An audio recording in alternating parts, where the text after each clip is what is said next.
Orin Dáfídì orí kìíní. Ìbùkún ni fún ọkùnrin náà tí kò rìn ní ìmọ̀ àwọn ènìyàn búburú,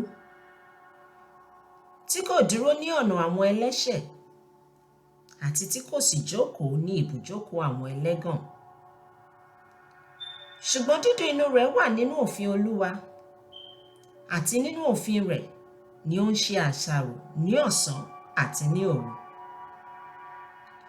Yóò sì dàbí igi tí a gbìn sí etí ipa odò, tí ń so èso rẹ̀ jáde ní àkókò rẹ̀.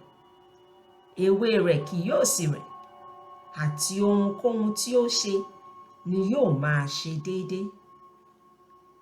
Àwọn ènìyàn búburú kò rí bẹ́ẹ̀, ṣùgbọ́n wọ́n dàbí ìyàngbò tí afẹ́fẹ́ ń fẹ́ lọ. Nítorí náà, àwọn ènìyàn búburú kì yóò dìde dúró ní ìdájọ́. Bẹ́ẹ̀ ni àwọn ẹlẹ́ṣẹ̀ kì yóò lè dúró ní àwùjọ àwọn olódodo. Nítorí Olúwa mọ ọ̀nà àwọn olódodo, ṣùgbọ́n ọ̀nà àwọn ènìyàn búburú ni yóò ṣègbé.